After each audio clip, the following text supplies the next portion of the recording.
There we go. Miss Hannah had some technical difficulties and apparently forgot how to start an Instagram Live. So, I apologize for being a few minutes late.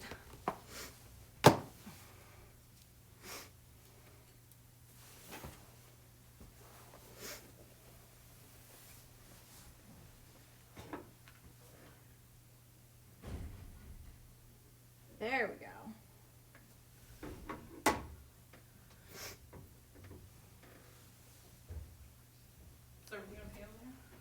I messed up and it wasn't live. I know, right?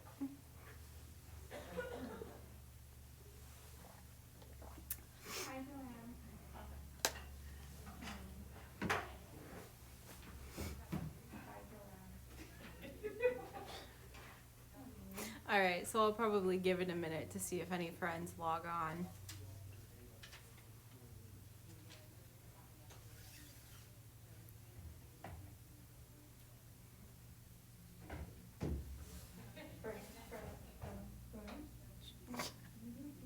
You do realize I am actually live now, my friend. But they can probably hear it. They don't know it's me. Obviously, we have some Instagram Live programming fatigue. All right, so it is 10:04. I think I'll get started. So before Miss Hannah realized she had made a mistake in starting an Instagram Live, I had started reading The Cat in the Hat before I realized I was just reading it to the camera frame. This one is published by Random House. All right. So, The Cat in the Hat. The sun did not shine. It was too wet to play. So we sat in the house all that cold, cold, wet day. I sat there with Sally. We sat there, we two, and I said how I wish we had something to do. Too wet to go out and too cold to play ball. So we sat in the house. We did nothing at all. So all we could do was to sit, sit, sit, sit. And we did not like it. Not one little bit. And then something went bump. How that bump made us jump. We looked. Then we saw him step in on the mat. We looked and we saw him, the cat in the hat. And he said to us, "Why do you sit there like that? I know it is wet and the sun is not sunny, but we can have lots of good fun that is funny." "I know some good games we could play," said the cat. "I know some new tricks," said the cat in the hat. "A lot of good tricks. I will show them to you. Your mother will not mind at all if I do." Then Sally and I did not know what to say. Our mother was out of the house for the day. But our fish said, "No, no. Make that cat go away. Tell that cat in the hat you do not want to play. He should not be here. He should not be about. He should not be here when your mother is out." "Now, now, have no fear, said the cat. "My tricks are not bad," said the cat in the hat. "Why, we have lots of good fun, if you wish, with a game that I call Up, Up, Up with Fish." "Put me down," said the fish. "This is no fun at all." "Put me down," said the fish. "I do not wish to fall." "Have no fear," said the cat. "I will not let you fall. I will hold you up high as I stand on a ball, with a book in one hand and a cup on my hat. But that's not all I can do," said the cat. Look at me now," said the cat, "with a cup and a cake on top of my hat. I can hold up 2 books. I can hold up the fish, and a little toy ship, and some milk on a dish. And look, I can hop up and down on the ball. But that is not all. Oh no, that is not all. Look at me, look at me, look at me now. It is fun to have fun, but you have to know how. If I can hold up the cup and the milk and the cake, I can hold up these books and the fish on a rake. I can hold up the toy ship and a little toy man. And look, with my tail, I can hold a red fan. I can fan with the fan as I hop on the ball, but that is not all. Oh no, that is not all. That is what the cat said, and then he fell on his head. He came down on the bump from up there on the ball. And Sally and I, we saw all the things fall. And our fish came down too. He fell into a pot. He said, "Do I like this? Oh no, I do not." "This is not a good game," said our fish as he lit. "No, I do not like it, not one little bit." "Now look what you did," said the fish to the cat. "Now look at this house, look at this, look at that. You sank our toy ship, sank it deep in the cake. You shook up our house and you bent our new rake. You should not be here when mother is out. You get out of this house," said the fish in the pot. "But I like to be here. Oh, I like it a lot," said the cat in the hat to the fish in the pot. "I will not go away. I do not wish to go. And so," said the cat in the hat, so, "I will show you another good game that I know." And with that he ran out, and then fast as a fox, the cat in the hat came back in with a box. A big red wooded box with it was shut with a hook. "Now look at this trick," said the cat. "Take a look." Then he got up on top with a tip of his hat. "I call this game fun in a box," said the cat. "In this box are two things I will show you now. You will like these two things," said the cat with a bow. "I will pick up the hook and you will see something new. Two things. And I call them thing 1 and thing 2. These things will not bite you. They will want to have fun." Then out of the box came thing 2 and thing 1. They ran to us fast. They said, "How do you do? Would you like to shake hands with thing 1 and thing 2? And Sally and I did not know what to do, so we had to shake hands with thing 1 and thing 2.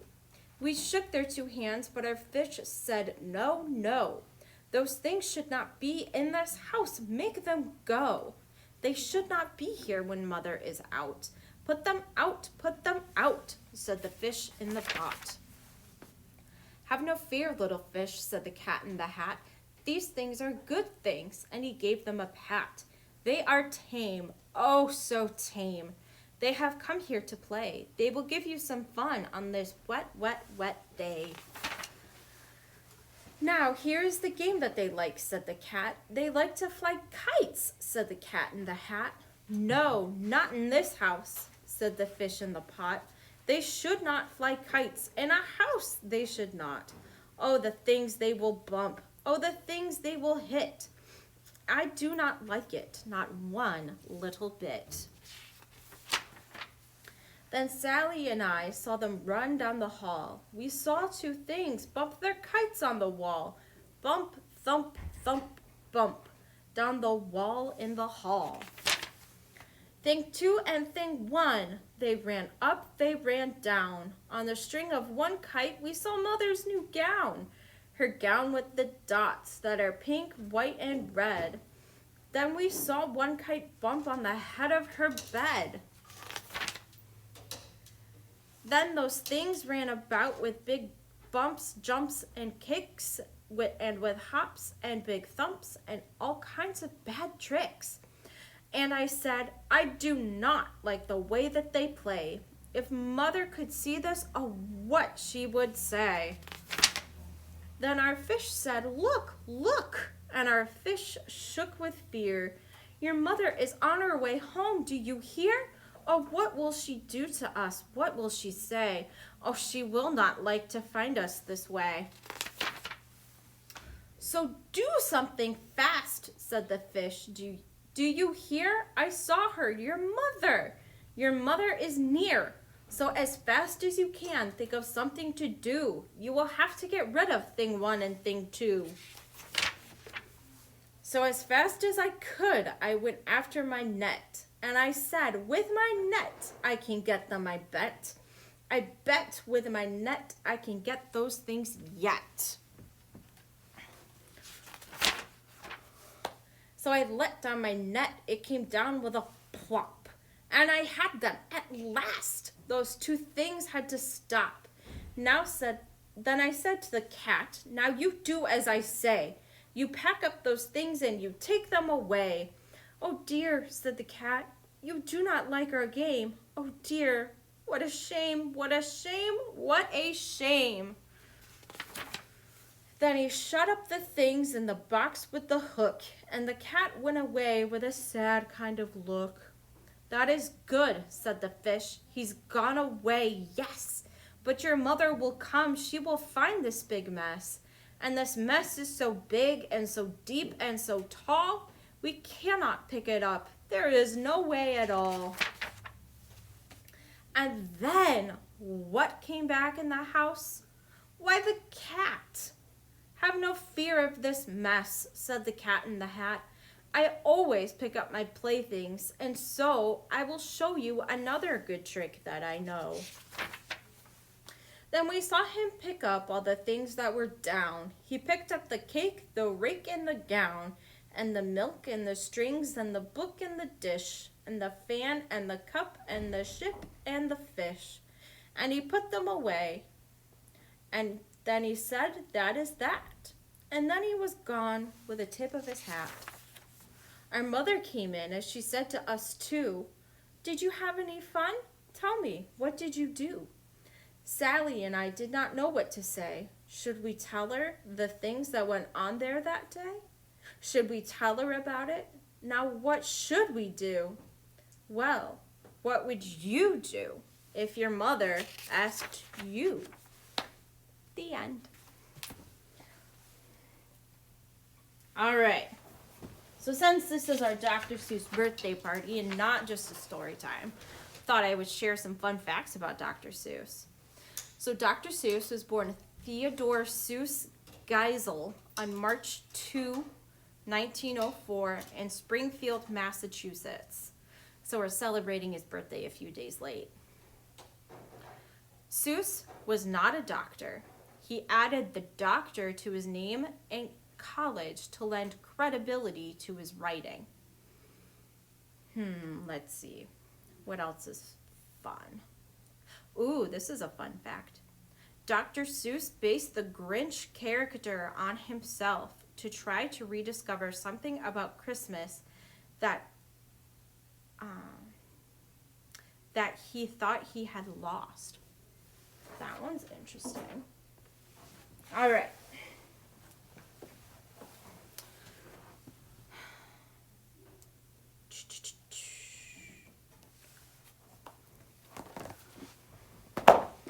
So, I decided we're going to read Green Eggs and Ham next. This says, I am Sam.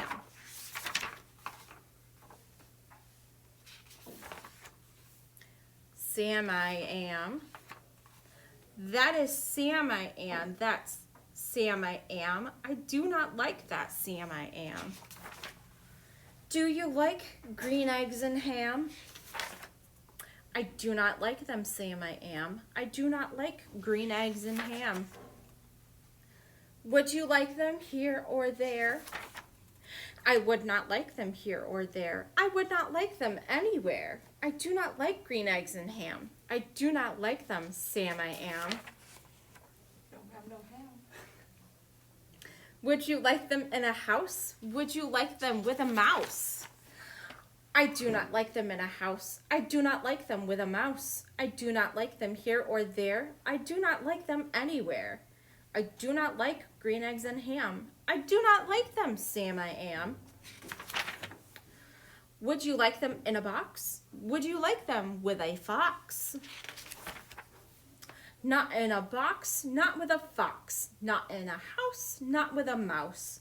I would not eat them here or there. I would not eat them anywhere. I would not eat green eggs and ham.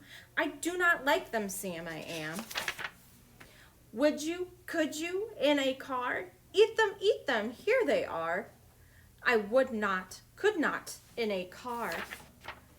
You may like them, you will see. You may like them in a tree. I would not, could not, in a tree. Not in a car, you let me be. I do not like them in a box. I do not like them with a fox. I do not like them in a house. I do not like them with a mouse. I do not like them here or there. I do not like them anywhere. I do not like green eggs and ham. I do not like them, Sam, I am. A train, a train, a train, a train. Could you, would you, on a train? Not on a train, not in a tree, not in a car. Sam, let me be. I would not, could not in a box. I could not, would not with a fox. I would not eat them with a mouse. I will not eat them in a house. I will not eat them here nor there. I will not eat them anywhere. I do not eat green eggs and ham. I do not like them, Sam, I am. Say, in the dark, here, in the dark, would you, could you, in the dark? I would not, could not, in the dark. Would you, could you, in the rain? I would not, could not, in the rain. Not in the dark, not on a train. Not in a car, not in a tree. I do not like them, Sam, you see. Not in a house, not in a box. Not with a mouse, not with a fox. I will not eat them here or there. I do not like them anywhere. You do not like green eggs and ham? I do not like them, Sam, I am. Could you, would you, with a goat? I would not, could not, with a goat. Would you, could you, on a boat? I could not, would not, on a boat. I will not, with a goat. I will not eat them in the rain. I will not eat them on a train. Not in the dark, not in a tree, not in a car. You let me be. I do not like them in a box. I do not like them with a fox. I will not eat them in a house. I do not like them with a mouse. I do not like them here or there. I do not like them anywhere. I do not like green eggs and ham. I do not like them, Sam, I am. You do not like them, so you say. Try them, and you may. Try them, and you may, I say. Sam, if you will let me be, I will try them, you will see. So he looks at it. He doesn't look very happy. Say, I like green eggs and ham. I do, I like them, Sam, I am. And I would eat them on a boat. And I would eat them with a goat. And I will eat them in the rain and in the dark and on a train and in a car and in a tree. They are so good, you see. I will eat them in a box and I will eat them with a fox. And I will eat them in a house and I will eat them with a mouse. I will eat them here and there. Say, I will eat them anywhere. I do so like green eggs and ham. Thank you, Sam, I am. And that's the end of that one.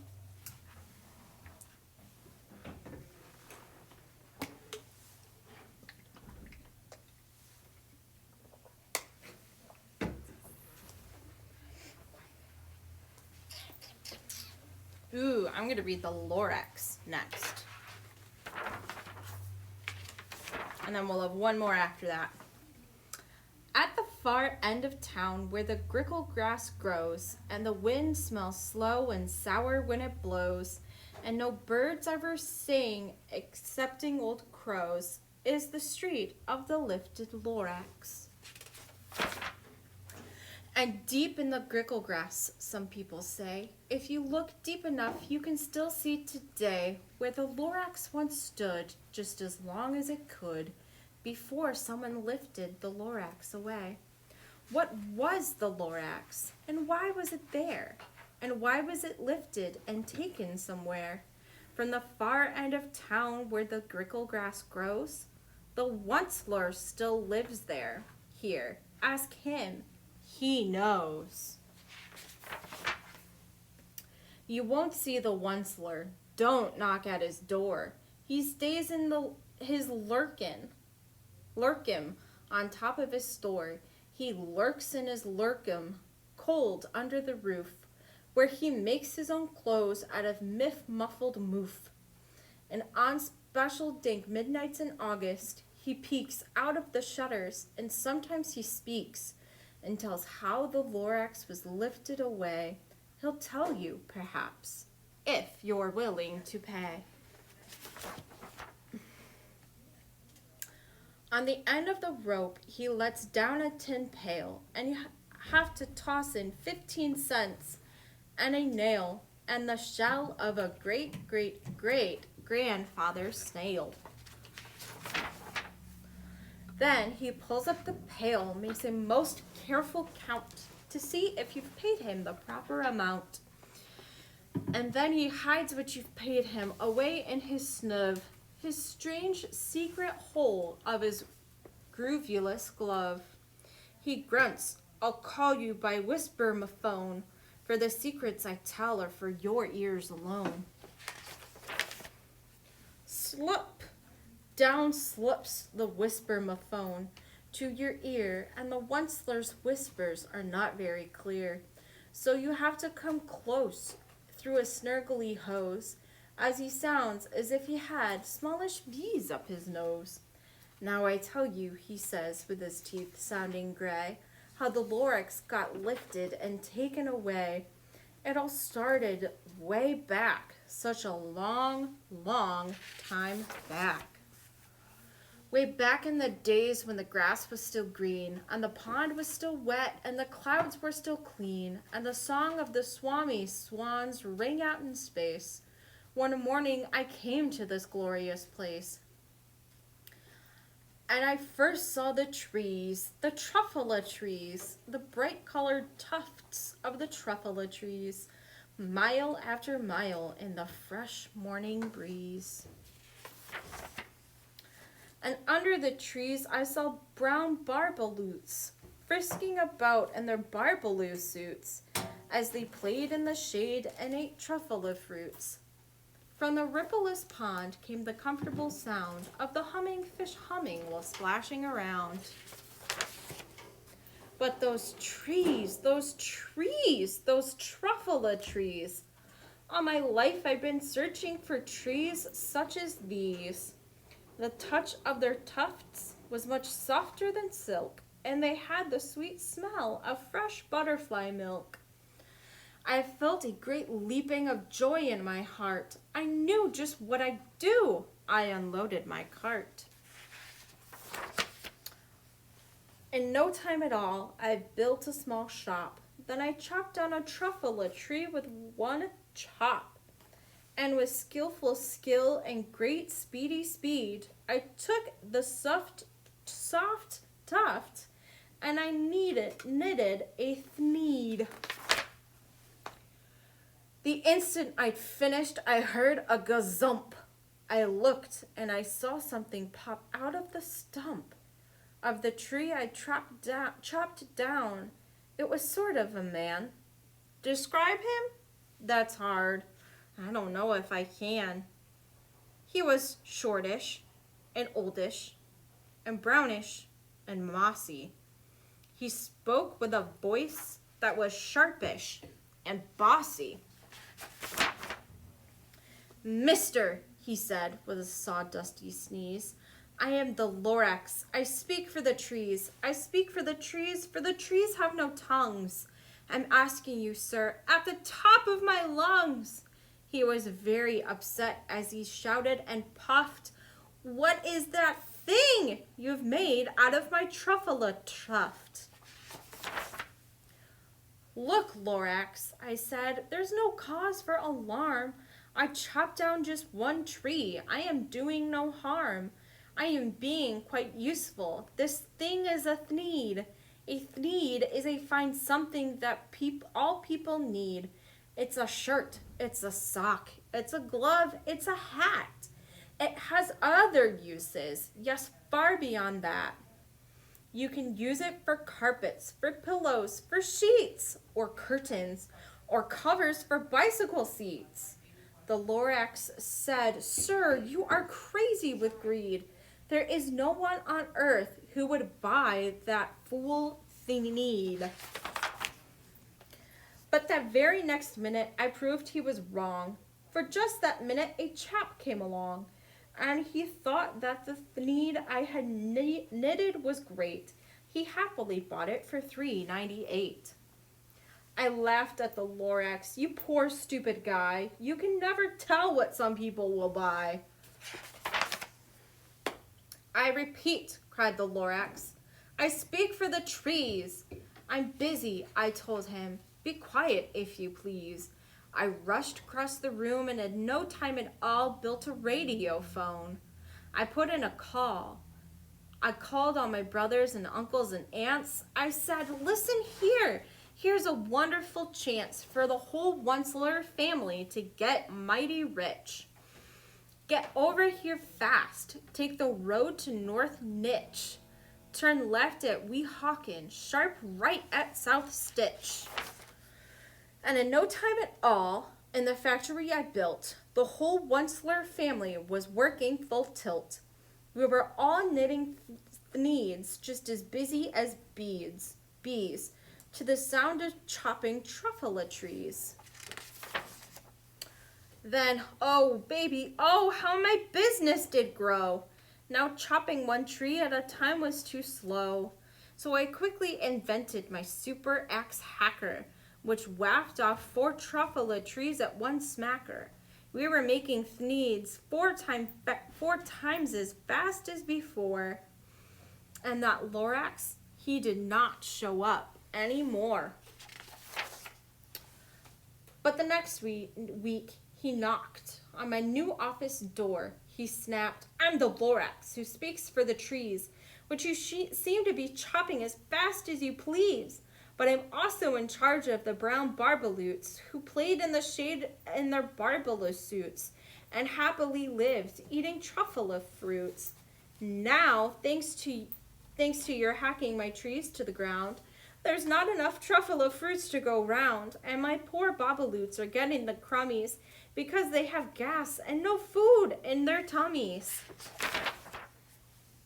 They loved living here, but I can't let them stay. They'll have to find food, and I hope that they may. Good luck, boys," he cried, and he sent them away. I, the Onceler, felt sad, but I watched them all grow. But business is business, and business must grow, regardless of crummies and tummies, you know. I meant no harm. I most truly did not. But I had to grow bigger, so bigger I got. I biggered my factory. I biggered my roads. I biggered my wagons. I biggered the loads of the thneeds I shipped out. I was shipping them forth to the south, to the east, to the west, to the north. I went right on biggering, selling more thneeds, and I biggered my money, which everyone needs. Then again he came back. I was fixing some pipes when the old nuisance Lorax came back with more gripes. "I am the Lorax," he coughed and he whiffed. He sneezed and he snuffed. He snargled, he sniffed. "Onceler," he cried with a crupulous croak. "Onceler, you're making such smogulous smoke. My poor swomy swans, why they can't sing a note. No one can sing who has smog in his throat." "And so," said the Lorax, "please pardon my cough. They cannot live here, so I'm sending them off. Where will they go? I don't hopefully know. They may have to fly for a month or a year to escape from the smog you've smogged up around here." "What's more," said the Lorax, his dander was up, "let me say a few words about the gluppity-glup. Your machinery chugs on, day and night, without a stop, making the gluppity glup. Also, sloppity slop. And where does the leftover, and what do you do with this leftover goo? I'll show you, you dirty old Onceler man, you. You're glumping the pond where the humming fish hummed. No more can they hum, for their gills are all gummed. So I'm sending them off. Oh, their future is dreary. They'll walk on their fins and get woefully weary in search of some water that isn't so smeary. And then I got mad. I got terribly mad. I yelled at the Lorax, now listen here, Dad. All you do is yap, yap, and say bad, bad, bad, bad. Well, I have my rights, sir, and I'm telling you, I intend to go on doing just what I do. And for your information, Lorax, I'm figuring on biggering and biggering and biggering, turning more truffula trees into thneeds, which everyone needs. And at that very moment, we heard a loud whack.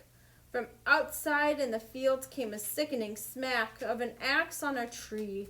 And then we heard the tree fall, the very last truffula tree of them all. No more trees, no more thneeds, no more work to be done. So in no time, my uncles and aunts, every one, all waved me goodbye. They jumped into my cars and drove away under the smoke-smuggered stars. Now all that was left neath the bad-smelling sky was my big empty factory, the Lorax, and I. The Lorax said nothing. He gave me a glance. Just gave me a very sad, sad backward glance. And he lifted himself by the seat of his pants. I'll never forget the grim look on his face when he hoisted himself and took leave of this place through a hole in the smog without leaving a trace. And all that the Lorax left here in this mess was a small pile of rocks with one word, unless. Whatever that meant, well, I just couldn't guess. It was long, long ago, but each day since that day, I've sat here and worried away. Through the years, while my buildings have fallen apart, I've worried about it with all of my heart. But now, said the Onceler, now that you're here, the word of the Lorax seems perfectly clear. Unless someone like you, who cares a whole awful lot, is going to make it better, it's not. So, catch, said the Onceler, and he let something fall. It's a truffula seed, the last one of all. You're in charge of the last of the truffula seeds, and truffula trees are what everyone needs. Plant a new truffula, treat it with care, give it clean water, and feed it fresh air. Grow a forest, protect it from axes that hack. Then the Lorax and all of his friends may come back. The end. All right, so I have one more book after I take a drink.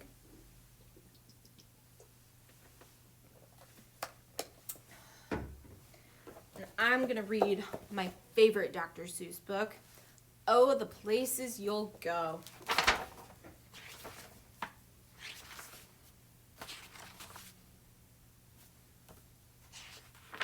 Also published by Random House. Congratulations, today is your day. You're off to great places, you're off and away. You have brains in your head, you have feet in your shoes. You can steer yourself any direction you choose. You're on your own and you know what to do, and you are the guy who will decide where to go. You'll look up and down the streets, look them over with care. About some you will say, I don't choose to go there. So with your head full of brains and your shoes full of feet, You're too smart to go down any not so good street. And you may not find any you'll want to go down. In that case, of course, you'll head straight out of town. It's opener there in the wide open air. Out there, things can happen, and frequently do, to people as brainy and footsy as you. And when things start to happen, don't worry, don't stew. You'll go right along. You'll start happening too. Oh, the places you'll go. You'll be on your way up. You'll be seeing great sights. You'll join the high flyers who soar to high heights. You won't lag behind because you'll have the speed. You'll pass the whole gang and you'll soon take the lead. Wherever you fly, you'll be the best of the best. Wherever you go, you will top all the rest. Except when you don't, because sometimes you won't. I'm sorry to say so, but sadly it's true that bang-ups and hang-ups can happen to you. You can get all hung up in a prickly perch, and your gang will fly on. You'll be left in a lurch. You'll come down from the lurch with an unpleasant bump, and then chances are then that you'll be in a slump. And when you're in a slump, you're not in for much fun. Unslumping yourself is not easily done. You'll come to a place where the streets are not marked. Some windows are lighted, but mostly they're darked. A place you could sprain both your elbow and chin. Do you dare to stay out? Do you dare to go in? How much can you lose? How much can you win? And if you go in, should you turn left or right in 3/4, or maybe not quite, or go round the back and sneak in from behind? Simple it's not, I'm afraid you will find, for a mind maker upper to make up his mind. You can get so confused that you'll start in to race down long wiggled roads at a breaknecking pace, and grind on for miles across weirdish wild space, headed, I fear, towards the most useless place, the waiting place. For people just waiting for a train to go, or a bus to come, or a plane to go, or the mail to come, or the rain to go, or the phone to ring, or the snow to snow, or waiting around for a yes or no, or waiting for their hair to grow. Everyone is just waiting. Waiting for the fish to bite, or waiting for the wind to fly a kite, or waiting around for Friday night, or waiting perhaps for their Uncle Jake, or a pot to boil, or a butter break, or a string of pearls, or a pair of pants, or a wig with curls, or another chance. Everyone is just waiting. No, that's not for you. Somehow you'll escape all that waiting and staying. You'll find the bright places where boom bands are playing. With banner flip-flapping, once more you'll ride high, ready for anything under the sky. Ready because you're that kind of guy. Oh, the places you'll go. There is fun to be done. There are points to be scored. There are games to be won. And the magical things you can do with that ball will make you the winningest winner of all. Fame. You'll be famous as famous can be, with the whole wide world watching you win on TV. Except when they don't, because sometimes they won't. I'm afraid that sometimes you'll play lonely games too. Games you can't win because you'll play against you. All alone, whether you like it or not. Alone will be something you'll be quite a lot. And when you're alone, there's a very good chance that you'll meet things that scare you right out of your pants. There are some things down the road between hither and yon that can scare you so much you won't want to go on. But on you will go, though the weather will be foul. On you will go, though your enemies prowl. On you will go through the hacking cracks howl. Onward, up many a frightening creek. And though your arms might get sore and weak, and your sneakers may leak. On and on you will hike, and I know you will hike far, and face up to your problems wherever they are. You'll get mixed up, of course, as you already know. You'll get mixed up with many strange birds as you go. So be sure when you step with great care and great tact. And remember that life's a great balancing act. Just never forget to be dexterous and deft, and never mix up your right foot with your left. And you will succeed. Yes, you will indeed. 98.75% guaranteed. Kid, you'll move mountains. So, be your name Buxbaum, or Bixby, or Bray, or Mordecai Alley Van Allen O'Shea. You're off to great places. Today is your day. Your mountain is waiting, so get on your way.